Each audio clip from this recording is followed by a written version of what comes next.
Welcome to Fandemically Reviewed Comics. Part of the Fandemic, each episode, I'm going to read a couple of comics, tell you about it, give you my thoughts.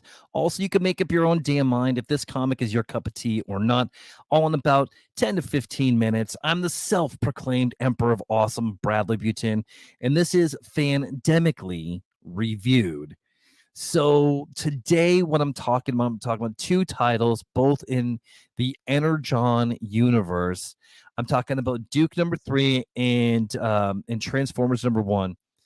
Man, I started reading Duke in Cobra Commander. I never had any intention to follow the series, but they are so good I had to.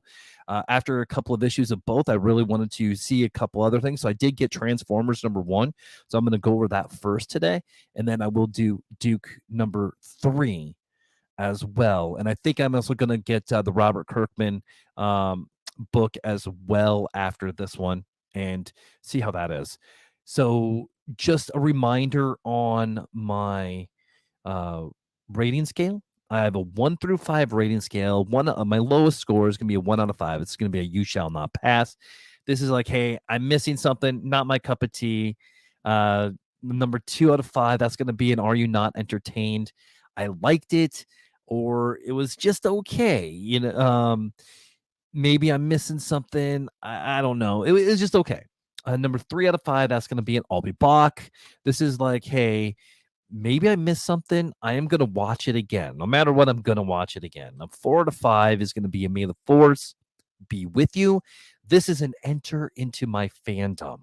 I like you. I want to know a little bit more about you. And my top is a 5 out of 5. That's going to be a no, I am your father. Something happened in this that was life-changing. There was a twist, a turn, something. It was just phenomenal. And I want to know more. I want to know everything about it. I'm going to read the fan fiction about it. Okay. So with that, now we know how we're going to rate it. Let's talk about the first selection. By the way, spoilers. First selection is going to be Transformers #1. Let's go over some of the details of the creative team here first. This is an Image and Skybound book, and this is for the writer and artist is Daniel Warren Johnson. He's best known for Space Mullet, Wonder Woman, Dead Earth, Beta Ray Bill, Argent Star, Jurassic League. It's a dinosaur version of Justice League, and it looks really cool. I'm probably going to check that out as soon as I can. The colorist on this is Mike Spicer. The letterer is Russ Wooten. The main characters in the book that you'll probably know a lot of them if you're a fan of Transformers: Starscream, Optimus Prime, Jetfire, Ratchet, Skywarp, Soundwave, and a little bit of Bumblebee's in there as well. And he's on the cover as well. Yay. So just a reminder, this is just my opinion, and it's okay to have your own opinion. If you don't agree with me, that's fine. If you want to talk about it, maybe you can convince me. Maybe I'm seeing something or miss something or just not understanding something. Let's have that conversation. Now, here is my review of Transformers #1. Let's take a quick look at that cover. That was pretty freaking cool. Bumblebee looks all dead, pretty much. That was the selling point for me. That was the last #1 that I can find. But hey, potato. So let's talk about some of these characters. This is Spike. This is Carly. They're best friends, getting ready to go off to college, and Spike is got accepted to MIT or big science school. I think it was MIT. Carly is gonna maybe be helping out with her family. Not sure. She wants to be an artist, and they go hang out. They're going out to hang out. Spike was trying to talk to his drunk father at a bar, been there for hours, and now he's got to go to work. That sounds super safe. So they stumble upon a ship full of, it looks like, dead Transformers. They have never seen anything like this at all.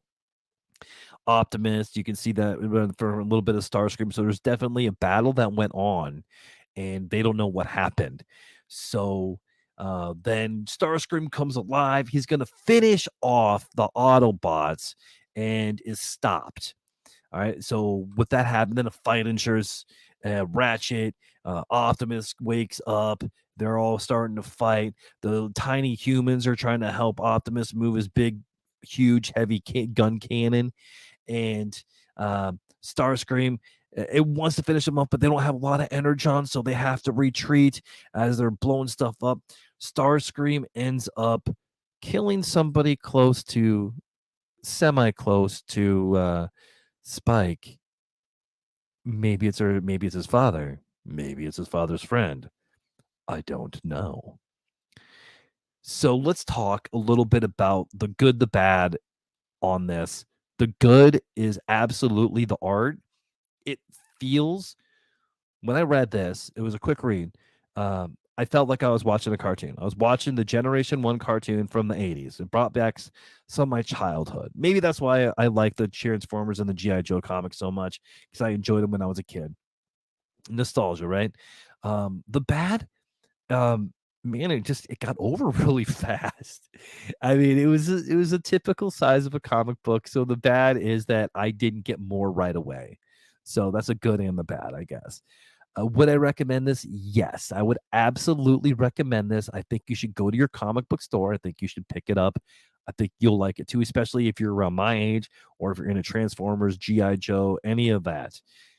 So let's talk about Duke number 3. There's the cover. And so this one here, a little bit of setup. Let's talk. The setup is, hey, Duke is in the pit with Clutch. They meet Baroness at the end of the last issue, and Baroness is talking to Duke, being like, hey, we need to escape. I can get us out of here. This is your country that has turned its back on you. Now look at you, your entire family. This is all the fight. And the Baroness is like, you don't even know who I am. And Duke's like, yeah, I do. I know exactly who you are. And you're the Baroness. You're wanted. You don't have to live a life of crime, but you do anyway. Then, well, Major Blood ends up going in and he's going to finish the job that he was paid to do from Destro, pretty much, and he's going to kill Duke. He comes in, finds Duke. He's going to kill him after they escape, and Baroness stops him. Well, she's like, well, you know what? Maybe I need to turn in the bounty on you instead. And that is the action-packed Duke number 3. And I do also need to talk about the creative team on this as well. Again, it's from Image Comics. It's written by Joshua Williamson. The artist from Tom Riley. The colorist is Jordi Belair. The letterer is Russ Wooten. And the main characters in here, Duke, Clutch, Major Blood, Baroness. It was a quick read, just like Transformers number 1 was. This one is, I like the story. I like where it's going. I can't wait to see it unfold a little bit more. I think there's another issue coming out in a couple of weeks, and I'll be picking that up right away. I'm invested in this. So the good is it's consistently this where the story is going.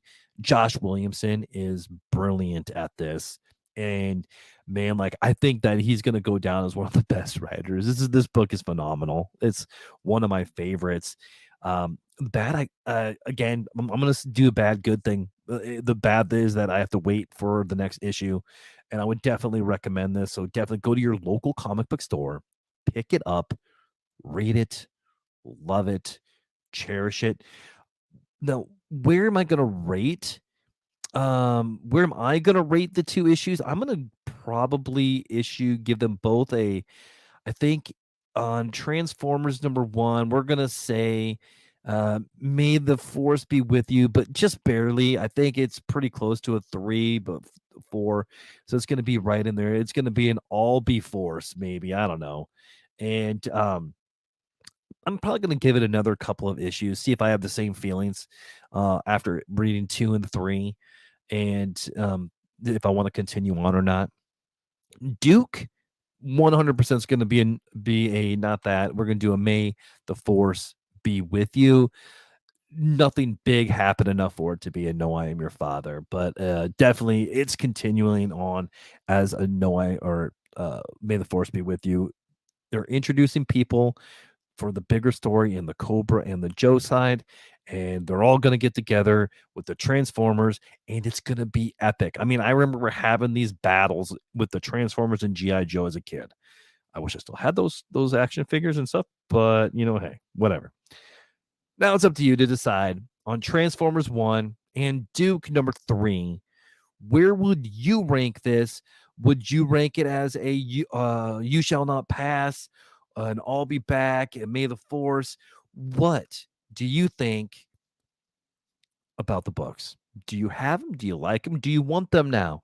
If you want to find me, follow me, or friend me, you can do that on Facebook at The Fandemic, TikTok at Fandemic1, Instagram at The Fandemic1.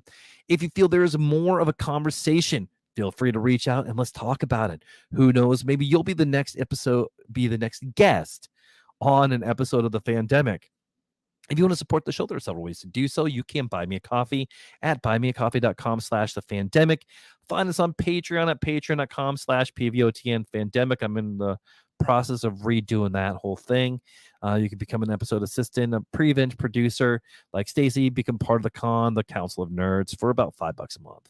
You can just go to PayPal or Venmo at Bradley B10. I will not say no, or just share the show with someone you want to make a little more awesome. Don't forget to leave me a 5-star review.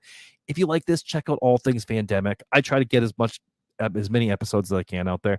I also have a couple of kids' books out there. I'm also working on a few more.